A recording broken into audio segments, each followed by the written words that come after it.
Hey, what's up, seekers? Wanugee with Golden Dragon Fortunes, your K-Rap psychic. Here I am again, and we're going to do another reading for another BTS member. We're going to do it with Park Jimin. Yes, the little heartthrob of BTS, and we're going to do a reading for him. But before we do that, I want to do introduce a couple of new things. We're going to do the reading kind of straightforward, but I want to expose you to a couple of things that perhaps you're not that aware about. You may not know this, but there's actually 3 different types of astrology. So maybe some of you, depending where you are in the world, you're familiar with Western astrology, which is basically sun sign based or sun based. But there's also Chinese astrology, Bazi as it's called, the 4 pillars, and that's more of a lunar based system with a different set of symbols and animals and characteristics. And there's a third system, which is probably just as old as all of them, or maybe oldest, and that's Vedic or Indian based. Okay, so we're going to use, we're going to kind of look at Park Jimin with using those 3 kind of astrological systems and see what they all kind of say for Park Jimin. Now we used his birth date, which is October 13th, 1995. And since we don't really know his time of birth, we kind of just use noon, roughly around noon, maybe give or take an hour. The first chart we did is for, I want to look at the Vedic system, because you're probably not familiar with it, depending where you are. I mean, if you're from India or that part of the world, Vedic astrology is used a lot. So for Park Jimin, I wanted to say that in the Vedic, without getting too deep in the Vedic astrology, because it's very complicated, it's a different language, it's very old. There is, in the chart that we did for him, in the Vedic astrology, there is some auspicious signs or some specific little indicators for him at the time of his birth and what might predict him, what he might be moving forward. And I want to focus on 6 of those, so they're called yogas. And so each one has a different name and it kind of means a different thing. So let's look at those 6 things that kind of describe Park Jimin. Now I used Busan as a place of birth. That's where he was born, because it does make a difference where you're born, because the Earth's traveling and the stars are changing. So where you're born, the time you were born, the hour you were born, besides just the month, day, and year, play a role in your complete natal chart. So for Park Jimin, let's go through the 6 yogas that might be a little bit auspicious and explain. You might relate to some of these if you hear them about him. The first auspicious yoga is called Gajikasari yoga, and what that means, somebody born in that with that in their chart, they're intelligent and have a sense of grandeur about them, a certain kind of quality, special quality to them. I guess the idea that it's the intelligence of an elephant and the grandeur of a lion. The second yoga, Raja yoga. Raja yoga means that this person is going to have a certain social status and a certain recognition, laurels or recognition for their capabilities and talents. So it's a little bit of a special person that has that Raja yoga in their chart. The third yoga is the Ruchaka yoga, and this is auspicious in that Mars, the planet Mars, is in its own sign in the chart. And it represents that the person that has that in their chart is that they have a dynamic personality, they have leadership qualities, and they have a certain amount of power and strength.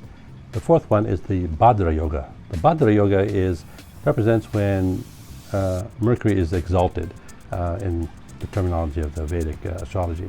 And what that represents is that they have brilliance, intelligence, charm, and poise, and they get a lot of attention. They attract a lot of attention. The fifth one is the Malavya yoga. So the Malavya yoga is when Venus is in its own sign, and what it means is that this person knows the value of hard work, takes nothing for granted, conscientious in doing their best. So the sixth one is the Sasa yoga. The Sasa yoga is representative of when Saturn is in its own sign in the chart. It symbolizes a love of travel. It's somebody who appreciates beauty and nature and is also humble and noble, both noble and humble. So that's Jimin with some Vedic astrological influences in his chart, his natal chart. The next one thing I want to go look at is his Bazi, the Chinese astrology. So Bazi called the four pillars. So the Batsi is 12 animals, or the 12 signs for each year. So that's one component. That's kind of the thing that you have in common with maybe others in your cohort. And then there's another element, which would be the month you're born.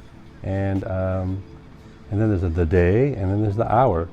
And so you kind of have to know the hour to kind of get a complete chart, natal chart. Again, I used roughly around noontime for Jimin's chart. Let's start with the first one, which is the hour that he's born. He was born as a horse, in fact, a young fire horse. So horse is intelligent, fire has a lot of action to it. Horse has a lot of energy to it as well. Yang has a lot of more male energy, I guess. But what this pillar represents in this Batsi system is the natural self. So this was what he was born with. This is kind of the personality that he had at his time of birth. And so it comes up, it shows up maybe beyond birth in maybe moments of stress, or moments of, unusual moments of maybe it's the true self, his true natural self as he was born. And so the horse, in this case, represents that naturally Jimin he's independent, he's adventurous, he's intelligent on the good side. Now on the negative side is that maybe he's impatient and maybe he's a little bit selfish. It does, that combination does represent the natural self of the yin fire horse, represents expansion. So it looks like he's going to grow and move beyond a lot of this. So you go to the next indicator for Jimin, and that's the day he was born. This pillar represents the social self. So the social self is what Jimin projects out into the world as he grows and develops his life and his personality and his experiences. For that, he is the yin fire ox. So yin being more kind of the feminine of the yin yang. The fire is one of the 5 elements. There's 60 total possibilities here with the 12 animals and 5 elements combined. It's 5 times 12 is 60. So there's 60 possibilities of combinations. That he's very hardworking, he's very diligent, he's reliable and steady, and all those things that you might envision as an ox.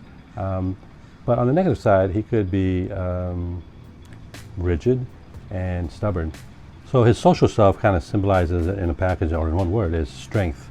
His strength to put himself out there and show that strength.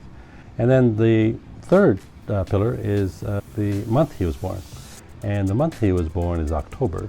And this pillar represents the elder self, what he might grow into as he matures and maybe becomes older. He is the young fire dog. So yang being kind of a male, kind of the yin yang influence, fire being one of the 5 elements that seems to have a lot more activity to it, and the dog. And what that represents for him is that he's loyal, faithful, and responsible as he gets older.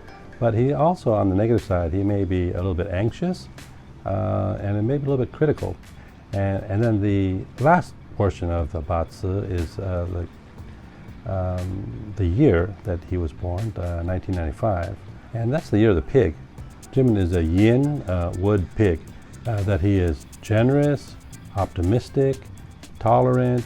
So, he has some easygoing qualities to him, but he also may have a tendency to be naive and perhaps materialistic.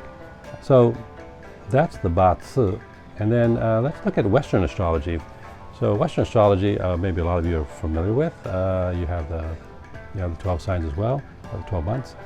Park Jimin, he is a Libra. He was born October 13th, so he's a Libra. It's the scales, that's his sun sign. What the Libra is represents a lot about balance and fairness, appreciating things like that. But also they could be a little bit maybe wishy-washy and kind of indecisive sometimes, because they're always trying to be fair and they see kind of both sides of everything. So his ascendant, his rising sign is Sagittarius. So this is kind of how he projects himself out there. Sagittarius has a lot of big ideas. They are fairly social, but sometimes they may have visions of grandeur or maybe unrealistic. So that's a little bit of Sagittarian. He also has in his chart, his moon is in Gemini. Gemini is the twins. So the twins And sometimes he's kind of maybe a little bit of Jekyll and Hyde. That sometimes he's outgoing, he wants to be out there and social and make things happen, and he's charismatic. And other times he just flips and he's maybe wants to be alone and doesn't care about how he looks or what he does. He just kind of wants to be maybe back in his space and kind of alone time. So that's a little bit of a Gemini thing. Then his Venus and his Mars are both in Scorpio. So in love and maybe in how he does things and makes things happen, he's got a lot of emotions behind it. You know, Scorpio is a strong emotional kind of sign. It's a water sign, and so it's emotional. But it's kind of like a deep water. Still waters run deep. Like he doesn't maybe show it as much, but he's got some deep, emotional undercurrents going on. And maybe that's how he feels about things, and maybe that's how he doesn't show it all, but it's there. It's almost like it's smoldering.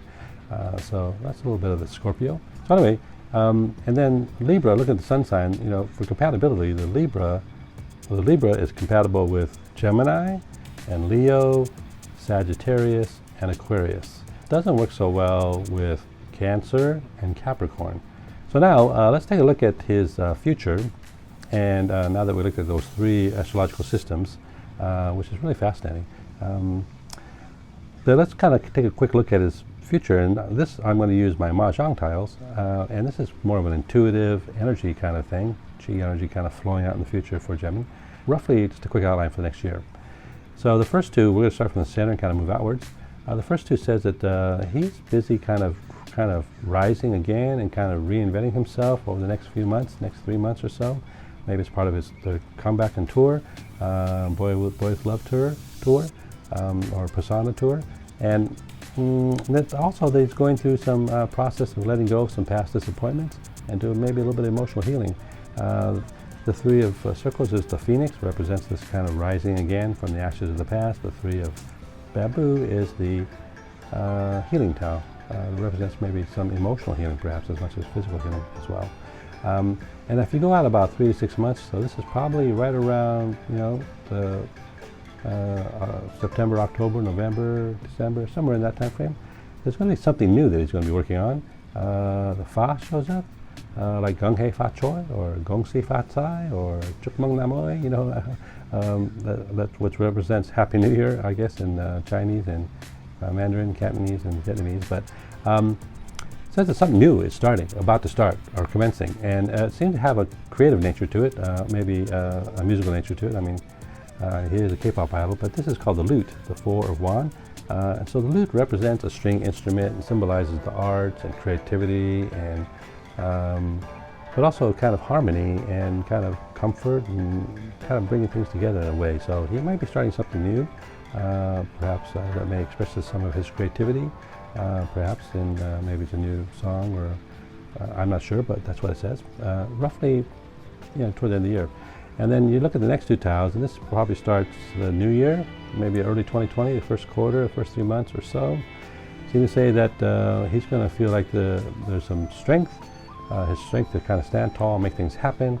He's going to want to do something that is dynamic and inspiring and attractive to him, but there's a risk associated with it. He could get burned, or he could burn his resources, or he could crash and burn. The fire tile shows up, so it represents something that's dynamic, like fire, but also could burn you, like fire. So there's a certain risk associated with it, but he feels like if he can do that, that's going to make him stronger in his ability to make things happen. So he has a strong desire to do it. And as you go out a little bit farther, maybe as you go into the spring, maybe March, April, May, June, somewhere in there, it suggests that continues. This fire shows up again, and so he's still continuing to want to kind of move in that direction and keep trying some new risks and some new things. And I think he's trying to establish this, or trying to help establish this for the long term, because the jade shows up, the four circles, and the jade represents partake in things that have some intrinsic value that with perseverance and effort can increase in value, like a rock of jade turning into jade jewelry. So that's the metaphor. And so there's something there he wants to kind of put into place. He wants to take the risk, and he wants to kind of continue that path because it might have some benefit long term and maybe some payback long term. So that's what it says for his future, using the Mah Jong Tiles. And then the last thing we're going to do is do a little shipping. Yep, let's do a little shipping on the waves here. So is there a ship? There's a ship over here? I think there may be a ship passing by. Catch that ship before it passes, or get on that ship, you know, that sailboat. And I got a new little bowl here. It's a classic rice and dragon bowl as our holder of this tea. And so I'm going to do a close-up of this so you can help me. I want you to help me kind of see if there's any clues in the tea leaves, you know, read the tea leaves. You know, you talk about tea and the gossip. We're going to actually use the tea leaves here and see if we can figure out anything that might be available for Jimin and all you shippers, all you ARMY shippers there. So this is a very intuitive kind of art. But for you shippers, use your imagination and see what works for you. So we're starting here at this symbol here, and that's every time we see this symbol, it's probably about every 3 months or so till we come back around to that same place. So right here, this is the start. Do you see anything there, shippers? That may be an indication of some symbology that has to do with love. What is all that? There's awfully lot going on there. There's something big there, something you see, some letters. Let's go around here. There's some things that are a little bit out in the clear. I don't know, is that like a little bird, little swallow kind of flying, or a bird flying here? What is that? Do you see anything? Take a good look. Use your imagination. How about this area here? It's almost like there's something going on there. Is that like a structure, or is that, what does that symbolize, all this? Does it show something to you? Is there something, is there a bird on a tree? Or there's a little hole in a window there in the house? Is somebody coming out of that house? Use your imagination. About here. So this is about 3 months down the road, seems. Looks like there's something going on there. I don't know exactly what. I don't get a clear picture there either. Then we go over here. It looks like it's almost like Chinese for a person. Is that a rooster down there? Looks like a little rooster hiding in the corner there. Does that mean that there's somebody to hear the rooster? Use your imagination. You go over here.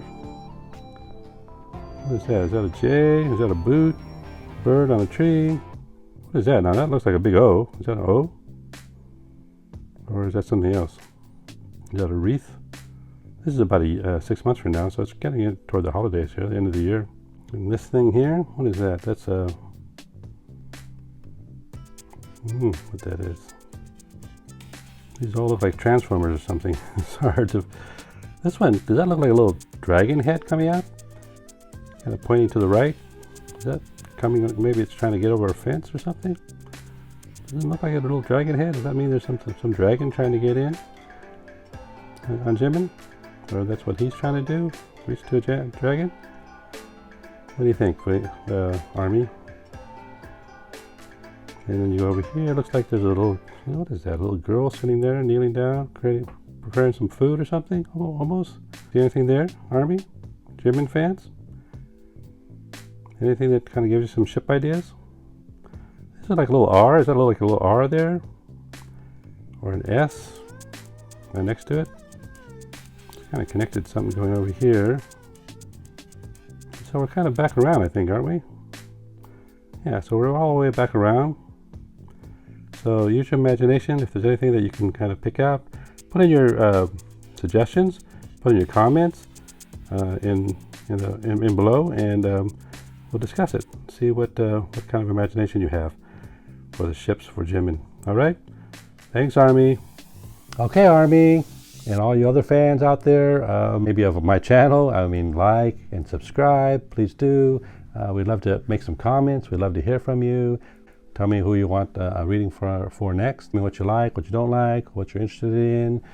We appreciate the comments. We appreciate the feedback, and we answer a lot of the questions or comments personally. Eventually, we're going to kind of expose more about how to learn some of these things. So we'll do that down the road. But right now, and for until next time, wishing you all good fortunes. Hey, what's up, seekers? Looking in the future, peekers. You K-pop breakers, coming round and see us every weekers. Yo, die-hard K-pop fans, I want to know your stance. Just let us know your bias, then go ahead, try us.